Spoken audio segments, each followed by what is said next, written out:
Boa noite. Hoje, quinta-feira, 20 de março de 2014. Estamos iniciando mais um TV Com em Debate.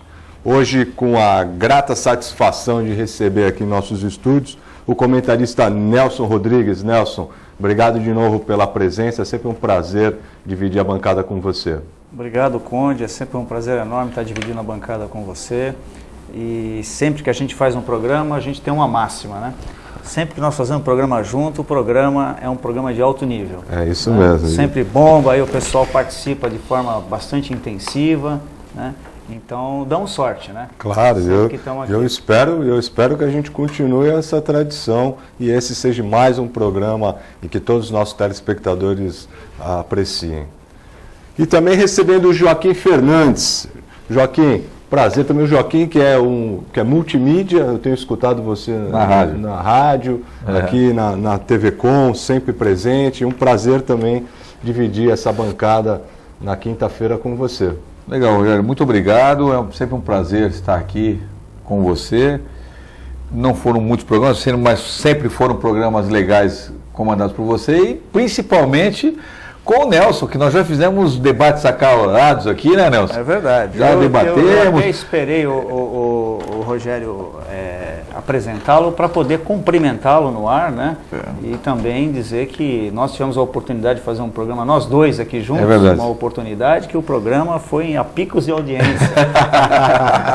Mas é bom, eu gosto assim, eu gosto do programa que a gente tenha um contraponto, que a gente tenha as opiniões bem explícitas e que o nosso telespectador possa estar acompanhando e, melhor ainda, participando. Aproveito já para convidá-los a interagir com a gente através do 3014 2341. Faça sua pergunta, tenho certeza que os nossos comentaristas vão ter o maior prazer em responder. Vamos iniciar o nosso programa falando de política, que é um assunto que todos aqui da bancada apreciam. Um assunto que é importantíssimo, porque, na verdade, é a política que rege a vida em sociedade. E hoje saiu a primeira pesquisa Ibope de 2014. Eu não sei se vocês tiveram oportunidade de acompanhar, mas não mudou nada praticamente nada, com relação a que foi realizada em novembro. Presidente Dilma com 43%. Aécio Neves com 13% e o Eduardo Campos com 7%. Acho que o único que subiu um pouquinho foi o Aécio, que passou de 12% para 13%. Quer dizer, se esses números prevalecerem, a presidente seria reeleita no primeiro turno. Queria saber o que vocês pensam a respeito. Olha, quer começar? Eu acho engraçado o seguinte, né? Por exemplo, eu não sou filiado ao PT, também não sou filiado ao PSDB, mas é curioso que as críticas à presidenta Dilma sejam intensas nos últimos tempos, há uma crítica generalizada sobre a condição política, alguns problemas econômicos, financeiros, a companhia, recentemente, aí nos 2 dias anteriores, o problema da refinaria nos Estados Unidos, e ela continua na liderança. O julgamento do Mensalão parece que não mudou absolutamente nada esta liderança. Eu só acho o seguinte, eu posso estar falando alguma coisa que alguns telespectadores podem achar que é a teoria da conspiração. Eu confesso que eu não acredito 100% nessas pesquisas. Eu acho que essas pesquisas, muitas vezes, elas são feitas para mostrar ao eleitor uma realidade que muitas vezes é muito distante. Só que ela vai caminhando de uma forma a que aquele sujeito que fala, não vou votar no Eduardo Campos, ele está em terceiro, não vai ganhar, eu vou votar em quem vai ganhar. E às vezes estas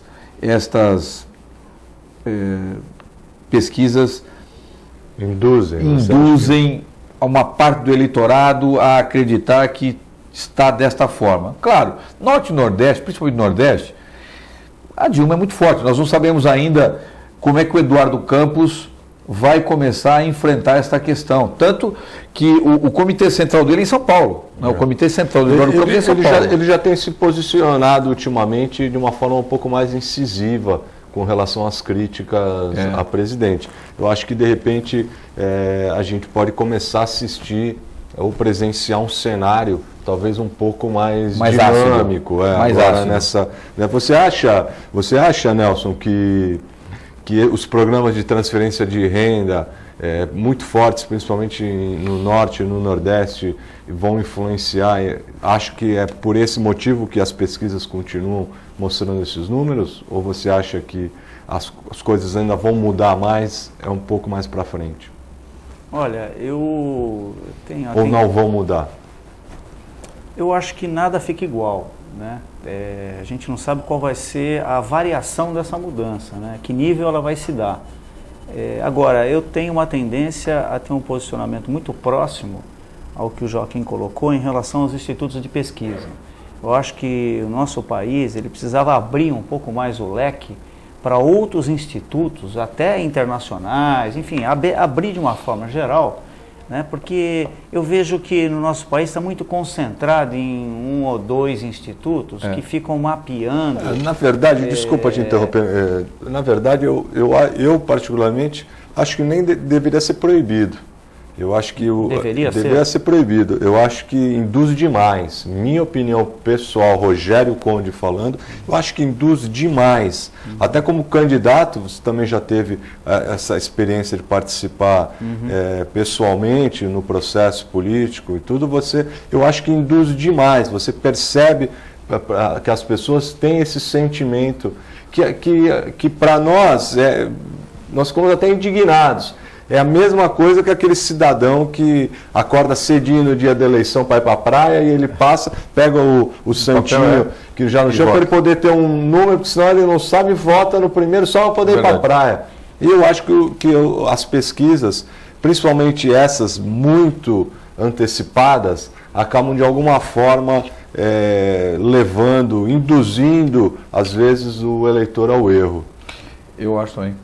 Eu vejo isso também. Agora, eu vejo uma questão institucional ruim no nosso país, né? Porque, veja, nas escolas nós teríamos que ter aí alguma matéria, como tínhamos no passado, o SPB, Organização Social e Política Brasileira, que pudesse levar já o jovem aos primeiros passos do entendimento da questão política no país e no mundo, né? Perfeito. Em primeiro lugar, nas escolas. Em segundo lugar, eu acho que é uma falha, e eu falo isso com tranquilidade, porque sempre, ao longo da minha vida, tive uma filiação partidária, porque eu acho que todo cidadão deve ter uma filiação partidária, deve ter a sua participação na sociedade como cidadão, nas mais variadas instituições, não só em partidos, mas em todas em que ele se identificar, né? Mas acho uma falha, isso genericamente falando, dos partidos, em não conseguir na sua base, no município, desenvolver projetos de discussão e aprimoramento do entendimento político e da cidadania da nossa sociedade. Infelizmente, os partidos, por uma questão estrutural até, não têm tido esse papel, né? Mas esse papel é mais exercido em momentos eleitorais, o que eu acho um grande erro. Eu acho que um partido político ele deveria estar atuando na sociedade, dia sim, dia não, com portas abertas. Mas Nelson... Só para concluir, para que a gente pudesse estar não só na escola, mas também no partido ou em outras instituições além do partido, não necessariamente, mas no DA da faculdade, né, no diretório acadêmico, enfim. Associação de bairros. Associação de bairros, sempre o Uriel liga para cá, falando sobre a questão da sociedade de bairros, que é um espaço mal utilizado. Então, existem vários instrumentos institucionais em que a gente não pratica, enquanto cidadão brasileiro, para aprimorar essa discussão, para quando chegar no momento eleitoral, não acontecer isso.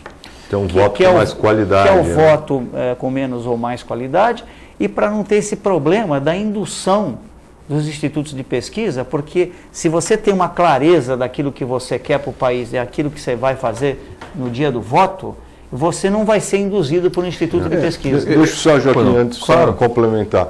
É que assim, quando talvez eu não tenha não me fiz entender, não expressei exatamente o que eu quis dizer. Não que eu seja contra os institutos de pesquisas ou as pesquisas, muito pelo contrário. Como empresário e tudo, a gente hoje não faz nada sem estar lastreado numa boa pesquisa. Qualitativa e o que eu sou contra é a divulgação dessas pesquisas ao grande eleitorado. Eu acho que o partido, o candidato, a associação, enfim, que queira ter um termômetro de como está sendo desenvolvido o seu trabalho, como está sendo feita a sua imagem, como a sua imagem está sendo vista por aqueles que ele quer atingir, o próprio candidato, tudo isso é uma coisa. Você faz, você tem esses elementos para você se balizar, eventualmente até corrigir mas não colocar no jornal, sair na televisão, mostrar fulano está ganhando, fulano está em quarto, Beltrano está em segundo. Isso que eu sou contra. Eu faria o seguinte, primeiro, em relação ao que o Nelson falou, eu complemento o seguinte. Nelson, sabe qual é o grande problema que eu vejo hoje? Primeiro, nós não temos partidos políticos, nenhum, que tenha como gênese um movimento político, sabe o que vai fazer. Nós temos, em alguns partidos, bons políticos. Só que, no frigir dos ovos, a população está absolutamente descrente dos políticos. A população absolutamente não acredita mais na classe política. Ela simplesmente acha que quem está fora quer entrar e quem está dentro não quer sair. E aí o que acontece dentro desse desenho negativo que eu tenho em relação à política hoje? As pessoas não têm o menor interesse em votar em vereador, deputado, porque é a mesma coisa. Você vota no Antônio, no João, no Manuel. Vai nas associações de bairro, fala, olha, nós precisamos melhorar o Imbaré. Aí o cara entra, aí ele muda a conjugação do verbo. Passa a ser o gerúndio. Estamos trabalhando para melhorar o Imbaré. Então, vai criando um sentimento de desesperança na população em relação à classe política. Então, hoje, você fala, por mais que a gente, esse ano, nós vamos ter aí uma campanha política, os caras vão apresentar na televisão um negócio que não corresponde com a realidade. Eu falava hoje para uma pessoa no café hoje de manhã, antes de eu ir fazer audiência, se você pegar a saúde na cidade de Santos, por exemplo, melhorou?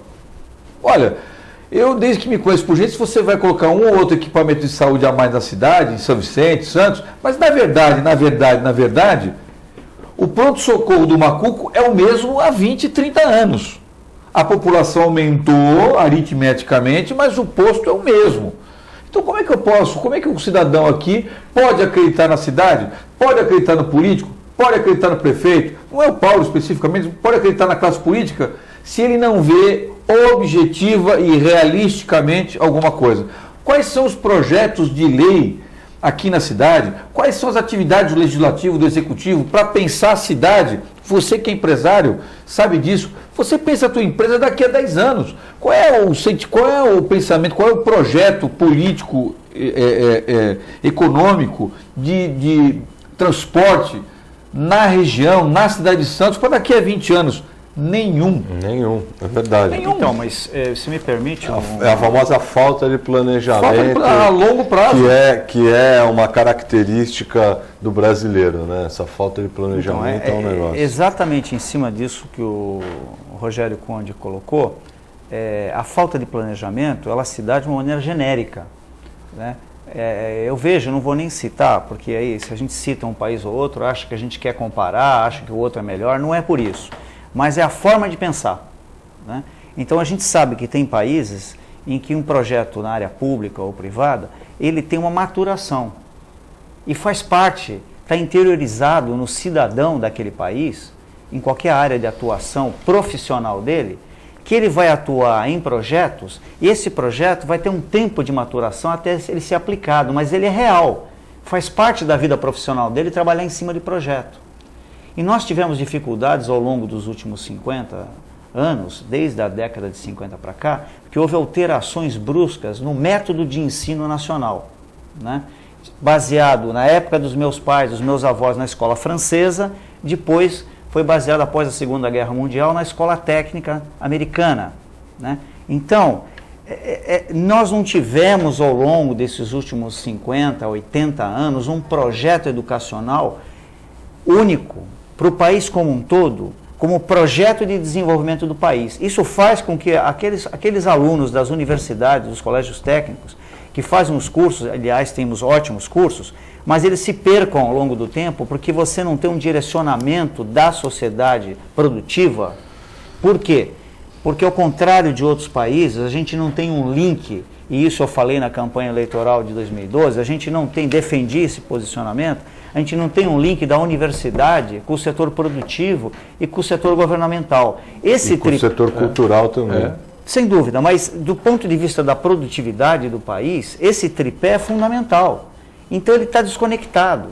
Aí você encontra essas situações que você colocou. E para complementar, eu diria o seguinte, que na formação política do brasileiro, tudo aquilo que eu falei na minha fala inicial, pela falta dessa participação do jovem, da sociedade, na sua base, na discussão política, faz com que setores que não interessam que o cidadão participe, não interessa que o cidadão tenha a política como parte da sua vida pessoal. Quanto mais frágil minha educação, exatamente, quanto maior a minha possibilidade de manipulação em relação a você. E aí o que acontece? Acontece esse desânimo, a população deixa de acreditar, né? Porque isso é indução também. Existe muita gente interessada que a população não acredite em ninguém. Por quê? Não acreditar em ninguém. De você. Não, mas deixa eu só me... Não, eu já estou dizendo que eu divirjo. Não, fica à vontade. Depois eu tenho o argumento, mas eu já divirjo. Eu acho ótimo você divergir, porque assim a gente tem um contraponto. Claro. O que acontece? Enquanto os setores não têm interesse que a população discuta politicamente o seu destino, o seu desenvolvimento no país, né? Porque é mais ou menos assim, olha, quanto menos eles participarem, melhor. Assim eu continuo aqui sentado na cadeira e mandando à vontade. Aí você vê mandatos municipais, estaduais e federais, mandatos longos.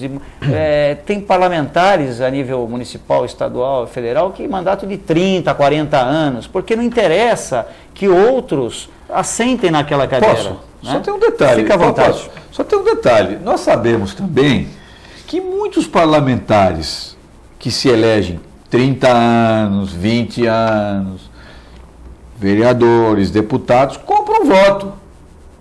Compram o voto.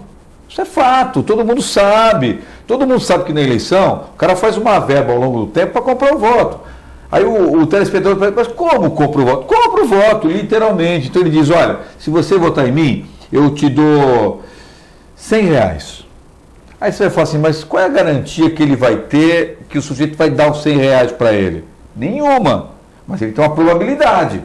Ele vai dizer, olha, eu vou dar R$100. Eu vou dar R$100 para X mil pessoas, se pelo menos X me votar, eu tenho 40% da minha votação estimada. Então os caras compram o voto.